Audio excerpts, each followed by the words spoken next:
श्री वृंदावन धाम की, वृंदावनेश्वरी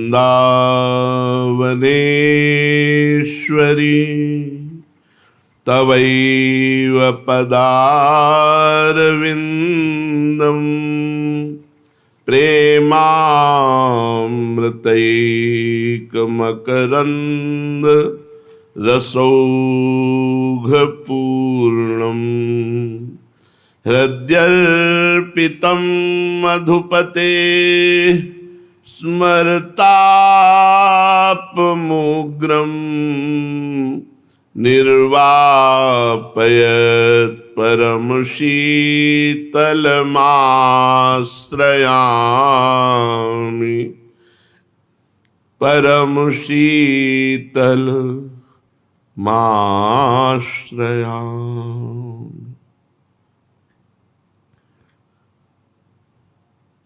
भगवान को रिझाने का सरल उपाय क्या है? प्रभु को प्रसन्न करने का सरल उपाय क्या है? उत्तर, शांति, अव्यर्थ कालत्व, विरक्ति, मान शून्यता, आशाबंध, समुत्कंठा, नाम गान में सदा रुचि, आसक्ति गुणाख्यान में, प्रीति लीला स्थली में। हर समय हमें शांत रहना है। शांत, सहनशील, क्षमाशील, जितेंद्रियता। हमारी इंद्रियां, हमारा मन कुछ गलत करना चाहते हैं तो हमको नाम जप जोर से प्रारंभ कर देना है और उनके गलत प्रेरणा को नहीं करना है। कोई हमें गाली दे रहा है, कोई सम्मान कर रहा है, हमको दोनों में समान रहना है, शांत। साधु का पहला स्वरूप है, साधक का पहला स्वरूप है जो हमारे भगवान का स्वरूप है। भगवान का स्वरूप क्या है? शांताकारम, शांत। साधक से त्रुटि तब हो जाती है जब वो मन और इंद्रियों की प्रेरणा के अनुसार चलने लगता है। फिर बड़ा अपमान होता है, तिरस्कार होता है, परमार्थ छूट जाता है, जीवन व्यर्थ हो जाता है। इसलिए साधक को इस विषय पर विशेष ध्यान देना है कि जब तक हमें भगवत प्राप्ति नहीं होती तब तक हमारी इंद्रियां और हमारा मन दगाबाज है, धोखेबाज है, मित्र की तरह व्यवहार करके शत्रु का कार्य करा लेता है। 2 मिनट प्रेरित करके गलत करवा देगा और पूरे जीवन उसे भोगना पड़ेगा। पूरे जीवन जेल सजा आदि भोगनी पड़ती है। बहुत विवेक पूर्वक इस मार्ग में चलना है। इस मार्ग में अगर आप थोड़ा भी चूक कर गए तो गिर गए, पतित हो गए। हमसे भजन कम हो रहा है, साधना कोई नहीं हो रही, पर हमसे असाधन भी नहीं हो रहा और हम भगवत आश्रित पढ़े तो भगवत प्राप्ति हो जाएगी। ये हमारी बात कान खोल के सुन लो। तुम बहुत साधन करते हो और असाधन भी हो रहा है, भगवत प्राप्ति नहीं होगी, कई जन्म नहीं होगी। आपसे ज्यादा साधना भी नहीं बन रही, ज्यादा भजन भी नहीं हो रहा, पर आपसे पाप कर्म भी नहीं हो रहे। आप भगवान के आश्रित पड़े हो तो आपको भगवत प्राप्ति हो जाएगी। हमारी बात पे विश्वास करो, क्योंकि आप भगवत आश्रित हो। साधक को हर समय ये ध्यान रखना चाहिए कि हमारा लक्ष्य क्या है। हम उन साधकों से बात कर रहे हैं जो भगवत प्राप्ति करना चाहते हैं, जिनको भोजन नहीं मिल रहा था, अच्छा भोजन के लिए अच्छी सुविधा के लिए बाबा जी बने, वो तो आप नरक जाएंगे ही, औरों को भी ले जाएंगे। पक्की बात समझ लो। जो भगवत प्राप्ति का लक्ष्य लेकर के संत वेश में आया या वृंदावन आया या सत्संग सुन रहा है, उसको ये लाभ की बातें समझ में आएंगी। हमारा मन और हमारी इंद्रियां प्रकृति से युक्त है, प्रकृति रूपी सामग्री से बनी हुई है, और प्रकृति की तरफ इनका आकर्षण है, परमात्मा की तरफ नहीं है। अब हमको इनको उल्टा करना है। जो मना खष्टान इंद्रियाणि प्रकृति स्थानि कर्षति, उनको परमात्मा की तरफ ले जाना है। बड़ा काम है। इनकी धारा बह रही प्रकृति की तरफ, हमको धारा बहानी है राधा की तरफ, किशोरी जी की तरफ।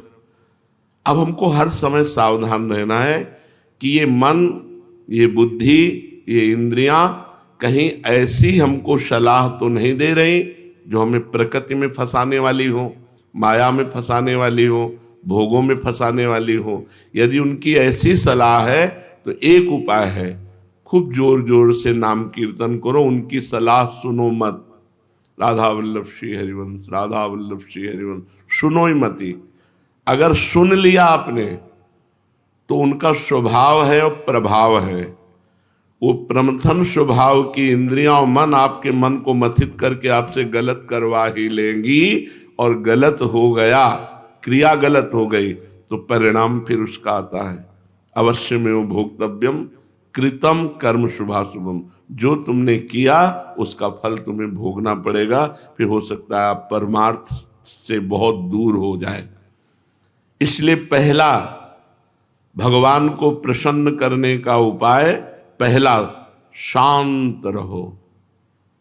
कोई ऐसी हलचल मत करो जो परमार्थ से विमुख कर दे। तुम्हें गाली दे कोई, तुम्हारा अपमान करे कोई, तुम्हें परेशान करे कोई, तुम सह लो, लेकिन तुम्हारे द्वारा शांत व्यवहार होना चाहिए। किसी का चित्त दुखे, किसी को उद्वेग प्राप्त हो, कोई अशांति को प्राप्त हो, ऐसा साधक नहीं होना चाहिए। ऐसा साधक चल भी नहीं पाएगा परमार्थ में। वो 2-4 साल इधर उधर खा पी कर समय व्यतीत करे, बकाया वो भ्रष्ट हो जाएगा, वो नहीं चल पाएगा। दूसरा है अव्यर्थ कालत्वम। भगवान को प्रसन्न करने का दूसरा उपाय अव्यर्थ कालत्वम। एक भी मिनट हमारा व्यर्थ नहीं जाना चाहिए। इस पर बहुत जोर ध्यान देना चाहिए।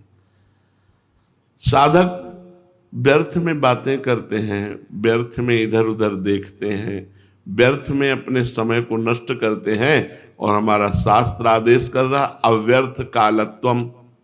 एक मिनट भी व्यर्थ नहीं जाना चाहिए। राधा राधा राधा राधा, कभी वाणी पाठ, कभी नाम जप, कभी मंत्र जप, कभी भगवत लीला गुणानुवाद श्रवण, जो लीला गुण का चिंतन, भगवत सेवा। एक भी मिनट हमारा व्यर्थ नहीं जाना चाहिए। 24 घंटा की दिनचर्या में देखना चाहिए कि हमारा कौन सा समय व्यर्थ गया, क्योंकि हमें भगवान को प्रसन्न करना है, प्रभु को प्रसन्न करना है। तो अव्यर्थ कालत्वम, सेवक जी महाराज जी ने भी कहा है, कबहू काल वृथा नहीं जाए, संतत सकल सुनो चितलाए, श्री हरिवंश प्रताप जस।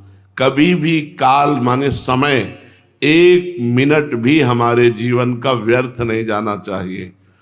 अगर 1 मिनट का जीवन व्यर्थ चला गया तो वो मिनट जीवन में दोबारा नहीं मिलने वाला, गया। बहुत पीड़ा होनी चाहिए यदि 1 मिनट भी भगवान नाम छूटे, भगवत चिंतन छूटे। तो साधक वही है जो प्रभु को प्रसन्न करना चाहता है। उसके लिए अव्यर्थ कालत्वम, एक क्षण भी हमारा व्यर्थ नहीं जाना चाहिए। अगर ये आप सूत्र पकड़ लें अव्यर्थ कालत्वम, तो आपसे कोई गलती होगी ही नहीं, क्योंकि जहां गलती की प्रेरणा होगी वहां तुरंत मन में आ जाएगा हमारा समय राधा राधा राधा राधा, हमारा समय व्यर्थ नहीं जाना चाहिए। राधा वल्लभ श्री हरिवंश। तीसरा विरक्ति, लोक परलोक के सारे भोगों से वैराग्य। भगवान की प्रसन्नता के लिए समस्त भोगों का त्याग, चाहे गृहस्थ में हो चाहे विरक्त में हो। अगर मनमानी आचरण करोगे तो भगवत मार्ग में चल नहीं पाओगे। आनंद, ऐसा आनंद मिलता है कि ना बोलने का मन होता, ना देखने का मन होता, ना खाने का मन होता। मतलब एक अजीब स्थिति होती है आनंद की, एक अजीब स्थिति, उत्साह रहित आनंद है और उत्साह रहित। न बोलने का उत्साह, न खाने का उत्साह, न मिलने का उत्साह, न जीने का उत्साह, उत्साह रहित। एक अद्भुत उन्मनी अवस्था। जब आप निरंतर भजन करेंगे तो आपको एक एक मंत्र में जैसे शहद चाटो तो कैसा लगता है। ये तो प्राकृतिक बात रही। अप्राकृतिक, राधा नाम सुधा रसम रसीतुम जिह्वास्तु में विह्वला, ऐसा वो एक नशा चढ़ता है भजन का, एक नाम का नशा चढ़ता है, तो उससे भोग अच्छे ही नहीं लगते। हम कह रहे हैं किसी स्त्री को देख करके आपको लगता है बहुत सुंदर है, तो यदि आप रूप देखना चाहते हो तो सुंदरता की सीमा को देखो ना। सखिया कितनी सुंदर है श्री जी की, श्री जी कितने सुंदर हैं, सुंदरता के सागर हैं लालजू। कहाँ नेत्र ले जा रहे हो? मलमूत्र बनाने वाली मशीन ये शरीर है, ऊपर से चमड़ा ढका हुआ है। क्या मिलेगा?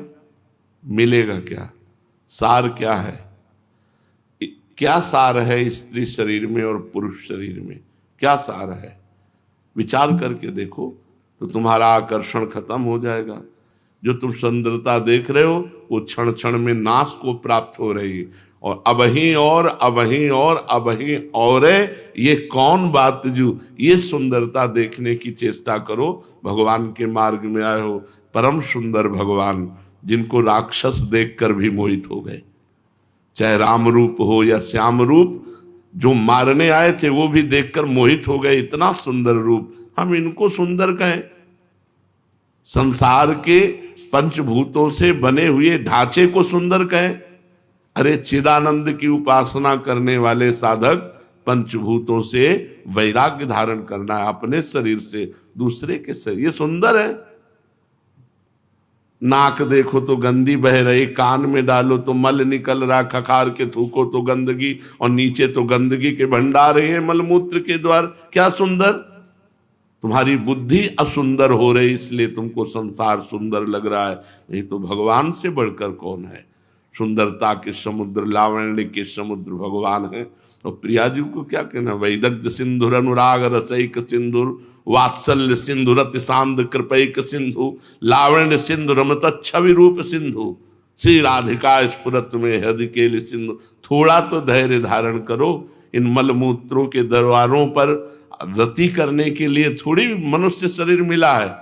मनुष्य शरीर मिला है विरक्ति, लोक परलोक के समस्त भोगों से त्याग करना।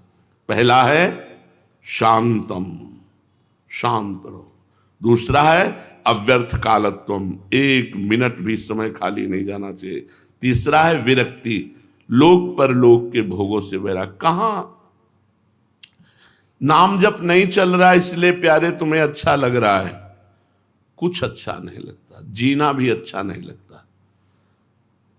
जिस मृत्यु से तुम भयभीत होते हो उस मृत्यु को गले लगाने की इच्छा होती है। इसलिए हर समय नाम जप करो। यदि भगवत मार्ग में विजय प्राप्त करना है तो हमारी बात मान लो।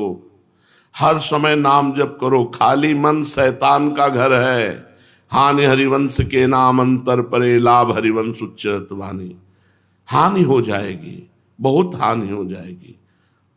इतना आप लोग सत्संग सुनते हैं, अगर मनन नहीं करेंगे, उसको अपने चिंतन में नहीं लाएंगे, तो ये समय तो सार्थक गया जिस समय सुन रहे हो, लेकिन अन्य समय आपका सार्थक नहीं हो पाएगा। अन्य समय सार्थक करने के लिए आपको सुने हुए वचनों का मनन करना चाहिए। चौथा, मान शून्यता। साधक जब साधना करता है, भगवान नाम जप करता है, ब्रह्मचर्य से रहता है, तो उसको अपने में श्रेष्ठता का भाव ना आने देना चाहिए कि और सब तो बेविचारी गृहस्थ संसारी, हम तो ब्रह्मचारी, हम तो पवित्र, हम तो नाम जापक, हम तपस्वी, ऐसा नहीं आना चाहिए। सबहि मान प्रद आप अमानी। भक्त अमानी होता है, सबको सम्मान देता है, सबसे मृदु भाषा। बड़े बड़े संतों को देखा, वयो वृद्ध सिद्ध संतों को ऐसे बात करते हैं, हाथ जोड़कर एक दास की तरह नम्रता पूर्वक बात करते हैं। सबहि मान प्रद, दूसरों को मान देना और अपना मान शून्यता। भगवान को प्रसन्न करने का उपाय क्या है? मान शून्यता।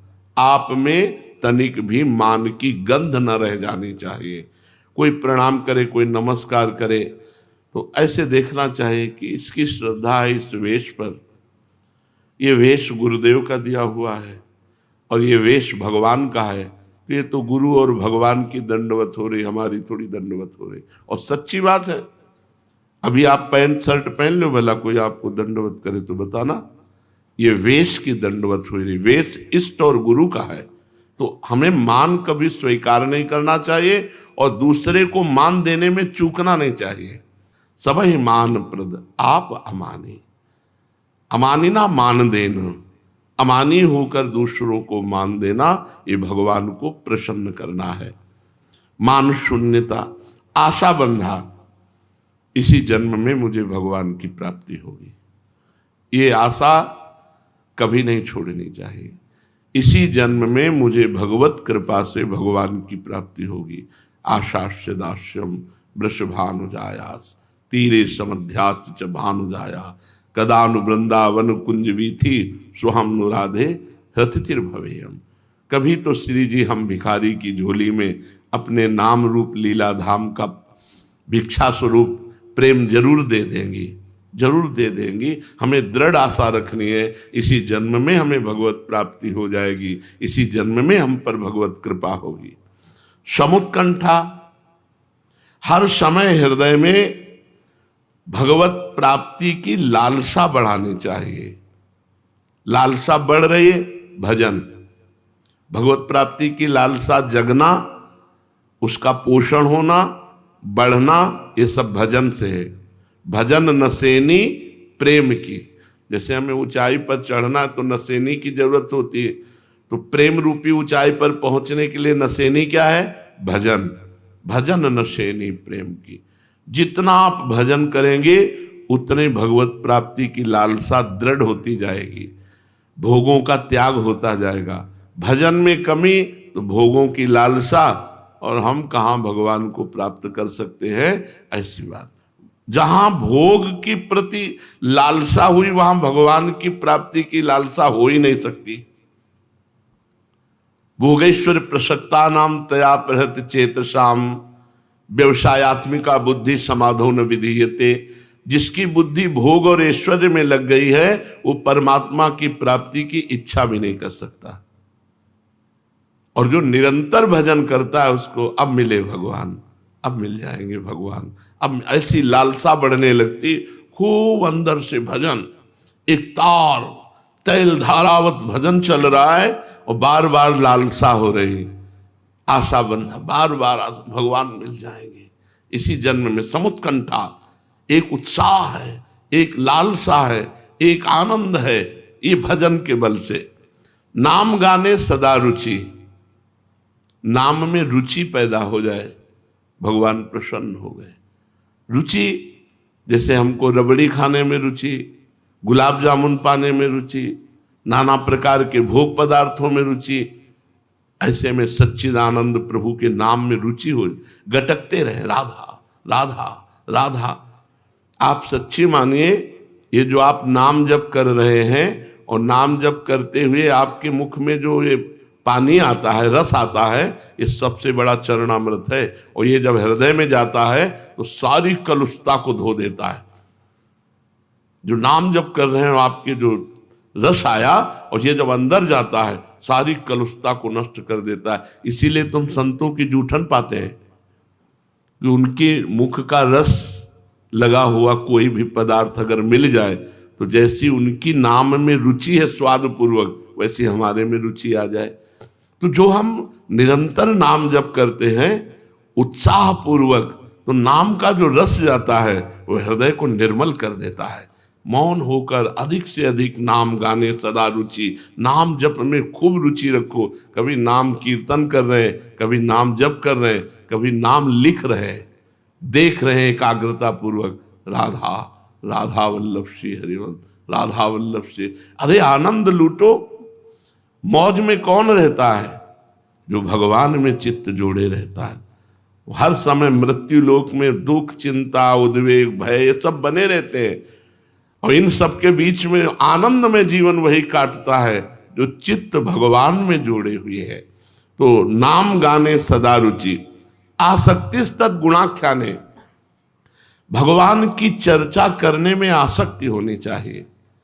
अगर कोई साधक सुनने वाला हो तो आपस में बैठकर प्रियालाल के रूप की चर्चा, उनके गुण की चर्चा, किसी पद को ले लिया, किसी पंक्ति को ले लिया, उसकी चर्चा आपस में, और नहीं है तो अपने मन को श्रोता बना लिया।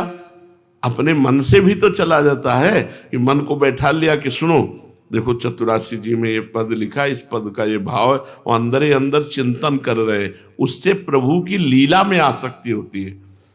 आसक्ति तत् गुणाख्याने, प्रभु की लीला चरित्रों का श्रवण करना और गान करना, ये भगवान की प्रसन्नता के लिए बहुत जोरदार साधन है। अगर हम भगवान की चर्चा को सुन, देखो हम मिठाई वाले को नहीं देखते कि काला है कि गोरा है कि पवित्र है कि अपवित्र। मिठाई पसंद आई हम ले लेते हैं। ऐसे हमको ये नहीं देखना चाहिए कि कौन बोल रहा है, क्या बोल रहा है, ये हमें देखना चाहिए। वो आचार्य की महिमा बोल रहा है, गुरु की महिमा बोल रहा है, इष्ट की महिमा बोल रहा है, किसी भक्ति की महिमा बोल रहा है, तो ये नहीं कौन सुना रहा है बोले हम, अरे ऐसा नहीं होना चाहिए। हम उसी आसक्ति से सुने जैसी आसक्ति से सुनना चाहिए। भगवान की चर्चा कोई भी कह रहा हो, सोचो श्री सुखदेव जी 16 वर्ष के हैं और भगवान पराशर जी व्यास जी के पिता हैं। पराशर जी के पिता, शक्ति के पिता वशिष्ठ जी बैठे हुए हैं। मतलब सुखदेव जी के पिता व्यासदेव जी, व्यासदेव जी के पिता पराशर जी, पराशर जी के पिता शक्ति जी, शक्ति जी के पिता वशिष्ठ जी। बाप बाबा पर बाबा सब वहां बैठे हैं। और जब बाल अवस्था है श्री सुखदेव जी की, भगवान की चर्चा करे तो सब नम्र होकर उच्च स्थान पर श्री सुखदेव जी बैठे हैं और सब नीचे बैठकर कथा सुन रहे हैं। ये थोड़ी है कि अरे हमारे तो लड़का है, हम इसकी कथा क्या सुने। भगवान व्यासदेव जी भी बैठे हुए गंगा किनारे, जिस समय परीक्षित को 7 दिन भागवत सुना रहे हैं, और उनके बाबा पर बाबा भी बैठे हुए हैं, वशिष्ठ जी भी बैठे हुए हैं, व्यास वशिष्ठ आदि बड़े बड़े महापुरुष विराजमान हैं। तो कथा सुनने में ये नहीं देखना चाहिए कि प्रवक्ता कौन है, कथा क्या चल रही, उसका हमें पान करना चाहिए। कोई भी प्रवक्ता हो, भगवान की प्रेरणा से भगवान ने जितनी बुद्धि दी है उसके अनुसार उठा थोड़ी रखता है भगवान का यश गाने में। तो हमको भगवान का यश सुनने में आसक्ति होनी चाहिए, सुनने का नशा होना चाहिए। भगवान की कथा कहने में और सुनने में आसक्ति होनी चाहिए, इससे भगवान प्रसन्न हो जाते हैं। और 9वां, प्रीतिस तद्वसति स्थले, भगवान की लीला स्थलियों में प्रीति हो जानी चाहिए। हम वृंदावन के बिना जी नहीं सकते। आसक्ति हो जाए प्रभु की लीला स्थली में, अपने इष्ट की लीला स्थली में ऐसी प्रीति, ऐसी आसक्ति हो जाए कि आपको वृंदावन से बाहर जाने की बात आवे तो आपको एक बार रोना पड़े कि वृंदावन के बाहर। ऐसे एक बार दतिया के राजा ने ग्वारिया बाबा को बहुत प्रार्थना की कि आप एक बार दतिया वापस चलिए, वहाँ सब आपके लिए लालायित है। ग्वारिया बाबा ने पहले तो मना किया कि धाम छोड़कर हम कैसे, ऐसे वृंदावन धाम को हम पीठ करके कैसे जाए। जब उन्होंने कहा तो उनका फिर ठीक है, हम कल तैयारी करेंगे, आप हमको लिवा चलना। तो उन्होंने कहा ठीक है। तो उन्होंने सुबह आ जाना, हम तैयार मिलेंगे। तो एक गधा और मुंह में कालिक पोती और ऐसे बैठ गए। बोले हाँ आप तैयार हैं? बोले महाराज आप ऐसे?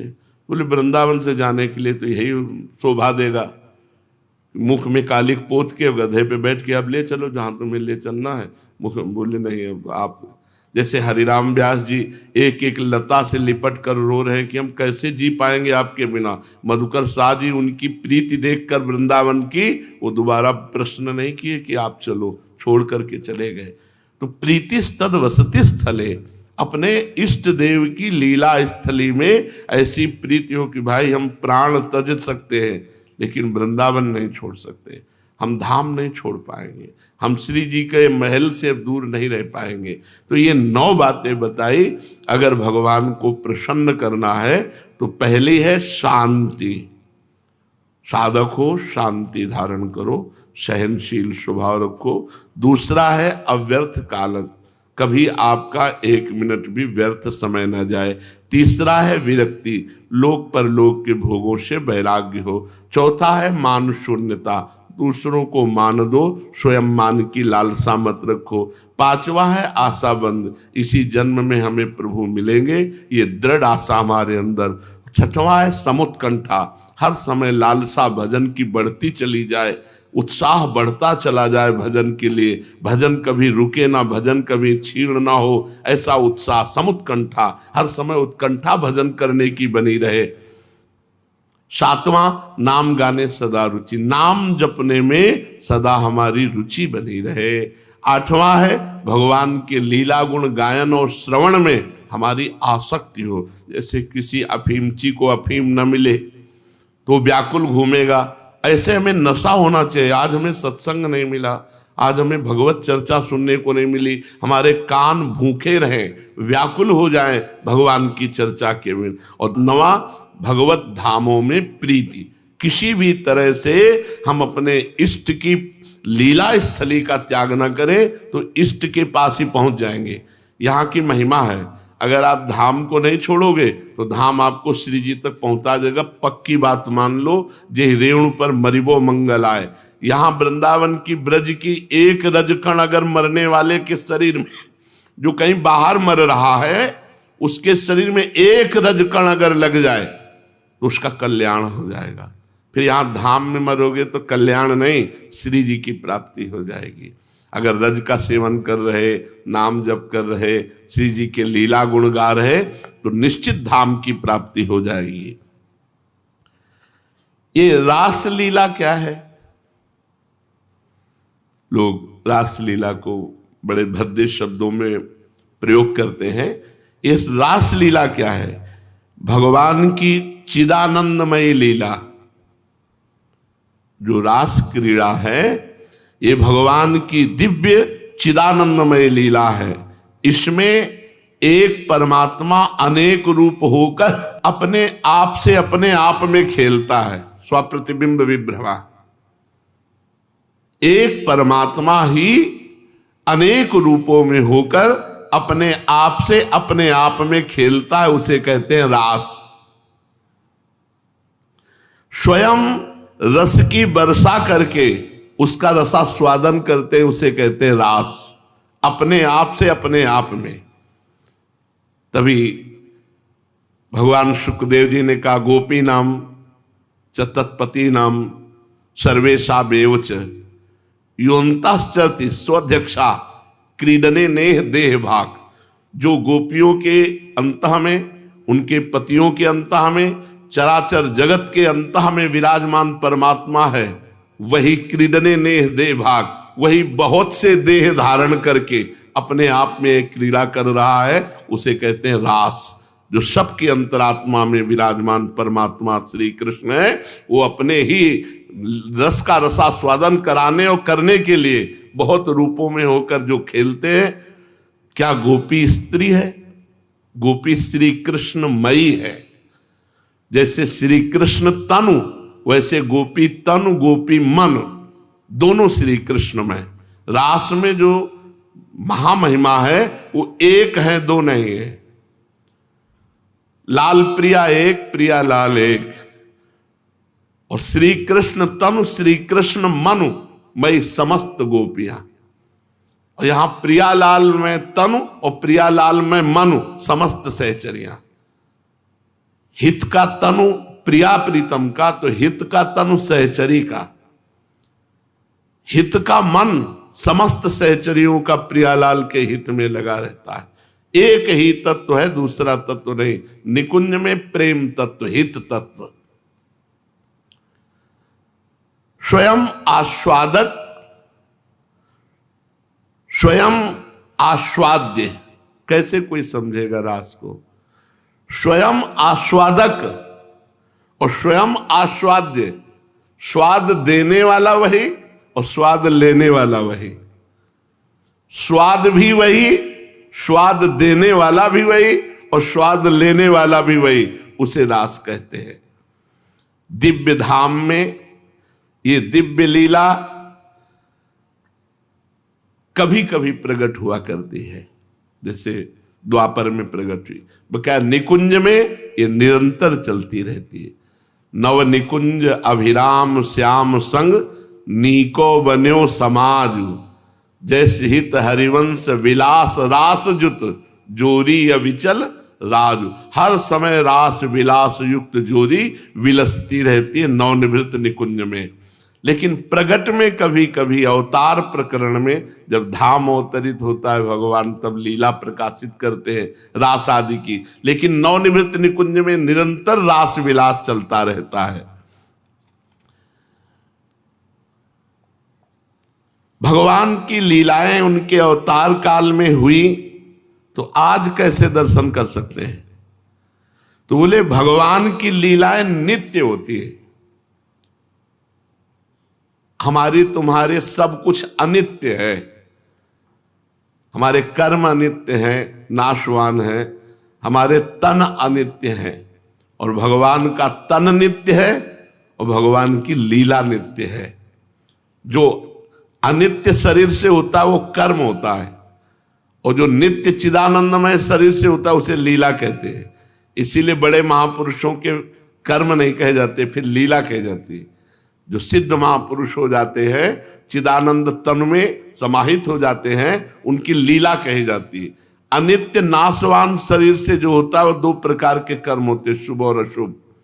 और जो चिदानंद में तनु से होती है चेष्टा, उसे कहते हैं लीला। और वो लीला नित्य होती है। नित्य माने शाश्वत, सच्चिदानंदमयी। तो अभी हम भावना करें तो अभी हमको जिस लीला की भावना करें वो नित्य लीला है, और वो निरंतर हो रही, उसी लीला का आपको दर्शन होने लगेगा। पहले प्रकट हुई थी अब नहीं, ऐसा नहीं है भगवान की लीला में। भगवान जिस प्रकार नित्य है उसी प्रकार भगवान की लीलाएं भी नित्य हैं। तो भगवान की लीला में प्रवेश कब होता है?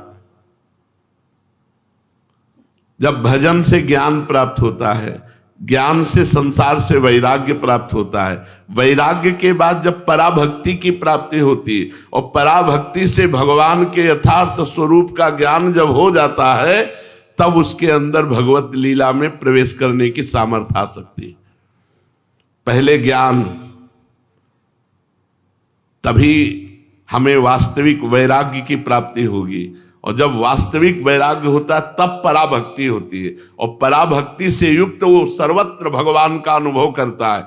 ऐसा वासुदेवा सर्वमिति, ऐसा महात्मा वो लीला में प्रवेश पाता है, जो समस्त जगत को भगवान का स्वरूप देख लेता है। चेष्टा करने पर भी लीला चिंतन बनता नहीं है, एक सा नहीं चलता है, नहीं चलेगा जब तक त्रिगुण से पार नहीं हो जाओगे। कभी सतोगुण आया तो बहुत अच्छा भजन में मन लग रहा है, लीला चिंतन में मन लग रहा है। कभी रजोगुण आया तो सांसारिक लीला चिंतन आ गया। कभी तमोगुण आया तो निद्रा आलस्य प्रमाद। जब तक त्रिगुणातीत नहीं हो जाओगे तब तक एक रस लीला चिंतन नहीं चलेगा। त्रिगुणातीत होने के लिए भजन है। यही डर ही डरप हरिवंश हित जिनो भ्रमय गुण सलिल पर, जे नामन मंगल लोक तिन सुहरिपद भज न विलंब कर। भगवान का जितना भजन करोगे उतने तुम त्रिगुणातीत होते चले जाओगे, उतने गुणों का प्रभाव आपके ऊपर नहीं पड़ेगा, उतने भजन एक रस रहेगा। इसलिए मूल बात है भजन करते हुए त्रिगुणातीत हो जाए, तब भगवान की लीला का रसास्वादन होता है। गुणों के अंतर्गत तो कभी थोड़ा सात्विक भाव आ गया, कभी राजसिक भाव आ गया, कभी तामसिक भाव आ गया। क्या लीला चिंतन, जैसे हम संसार को देख रहे हैं ऐसे सामने देख सकते हैं? जैसे ऐसे संसार को देख रहे हैं ऐसे सामने हमारे लीला दिखाई दे सकती है? हां, बिल्कुल दिखाई दे सकती है। इतना भजन करो कि तुम्हारे दिमाग में केवल प्रिया प्रीतम बस जाए, तो केवल प्रिया प्रीतम की लीला दिखाई देने लगेगी। जब प्रिया प्रीतम दिखाई देते हैं तो ना होश होता है और न ज्ञान होता है कि संसार है, केवल प्रिया प्रीतम रहते हैं दिमाग में केवल। पर हमको अपने भजन को इस तरह करना है, कह रहे हैं कि मिलो कभी मत नहीं खबर लो, कभी न दो सुख दुख संवाद, पूर्ण रूप से भूलो मन से, मरने पर भी मेरी करो न याद। पर मैं तुम्हें नहीं भूलूंगी, ताकूंगी न दूसरी ओर, न्योछावर हो चुका तुम्हीं पर, जीवन यह मेरा चित चोर। बोले लीला में प्रवेश पाने के लिए कैसी मना स्थिति चाहिए? मिलो कभी मत, हम तुम्हारा भजन कर रहे हैं, कभी मत मिलो। बिल्कुल ऐसा है, यही जीवन का सूत्र रहा है, क्योंकि सूत्रधार यही रहे हैं जीवन में। भक्ति मार्ग के सूत्रधार यही रहे, इसलिए यही सूत्र रहा है जीवन में। हमने कभी नहीं कहा प्रियाजू से कि आप हमें मिलो, कभी नहीं कहा। वो अयाचक दृष्टि से दाता हैं, उनकी कृपा का सबसे पहला दर्शन मदन मोहन जी के मंदिर के नीचे हुआ था। प्रियाजू छद्म भेष में आकर के पहले ठगोरी डाली जो, वो वहां दूसरी बरसाने में गुरुदेव भगवान के साथ वहां से दिखा रहे थे, वो देखो ललिता जी का गांव ऊंचा हार है, वहां एक सखी और प्रियाजू बरसाने वाली है, वो तो वर्षा ही करती रहती है। मिलो कभी मत, मत मिलो कभी, नहीं खबर लो, कभी न दो सुख दुख संवाद, कभी मत पूछो कि तुम सुखी हो कि दुखी हो, कभी मत मिलो। ये हमारी निष्ठा होनी चाहिए। पूर्ण रूप से भूलो मन से, हमें भूल जाओ तुम, मरने पर भी मेरी करो न याद। मैं मर भी जाऊं तो मेरी याद मत करना, पर मैं तुम्हें, ये अपनी तरफ से, यही भजन का स्वरूप है। पर मैं तुम्हें नहीं भूलूंगी, ताकूंगी न दूसरी ओर।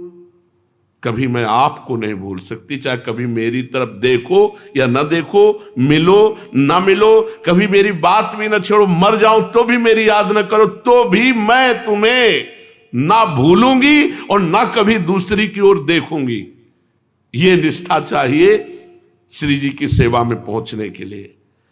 न्योछावर हो चुका तुम्हीं पर, जीवन ये मेरा चित चोर। हे चित चोर जुगल सरकार, मैंने अपने जीवन को आपके हवाले कर दिया, मैं बिकी हुई हूं आपकी, दूसरी ओर देख नहीं सकती। भले आप मिलो ना मिलो, आप जानकारी लो ना लो कि दुख में है कि सुख में, मरने पर भी मेरी याद न करना, लेकिन मैं आपकी याद कभी नहीं भूल सकती और दूसरी की ओर आंख उठाकर नहीं देख सकती। अपने प्राणों को मैंने आपके चरणों में न्योछावर कर दिया।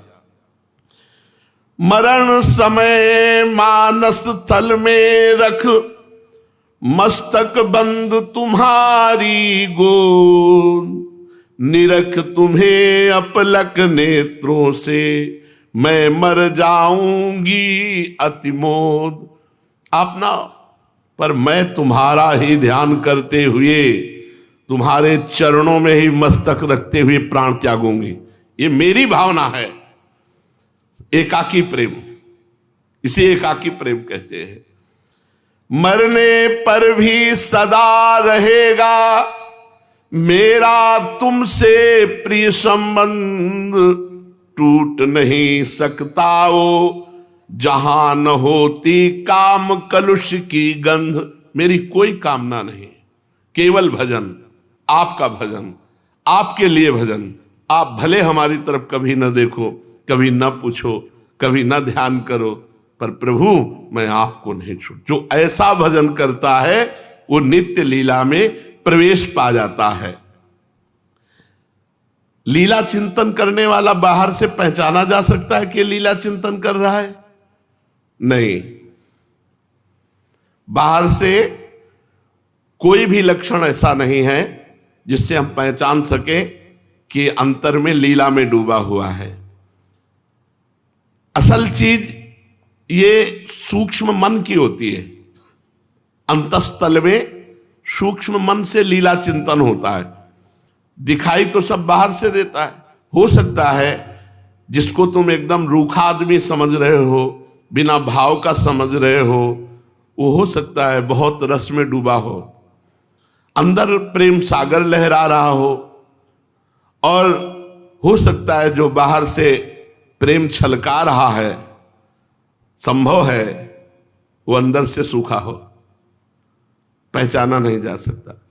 बाहर से बड़ा प्रेम भाव दिखा रहा है, हा कृष्ण हा प्रिया, वो अंदर ये ड्रामा है, लेकिन अंदर से बिल्कुल उसके प्रीति नहीं। हो सकता है एक आदमी रूखा सूखा ऐसे दिखाई दे रहा हो, कोई भाव नहीं, कोई, और वो प्रीति में अंदर डूबा हो। इसलिए ये लीला चिंतन करने वाला है, ऐसे पहचान करने की कोई लक्षण नहीं है।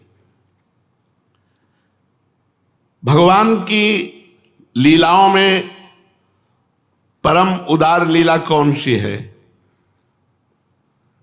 जिसमें भगवान भगवत्ता छोड़कर अपने भक्त के साथ खेलते हैं, वो परम उदार लीला है। भगवान अपनी भगवत्ता छोड़कर, जैसे अंतर्यामी नौकर बनकर त्रिलोचन जी के यहां, ऐसे ही भक्तों के साथ जो भगवान अपनी भगवत्ता छोड़कर, जैसे अपने सखाओं के साथ भगवान, जैसे अपनी सखियों के साथ अपनी भगवत्ता छोड़कर उनके इशारे पर, वो परम उदार भगवान की लीला है। देह कितने प्रकार के होते हैं? बोले देह 5 प्रकार के होते हैं। एक स्थूल देह जो है, एक सूक्ष्म देह जो अंदर है, एक कारण देह जो सूक्ष्म और स्थूल के बनने का कारण है, और फिर एक होता है भावमय देह, फिर एक होता है चिन्मय देह।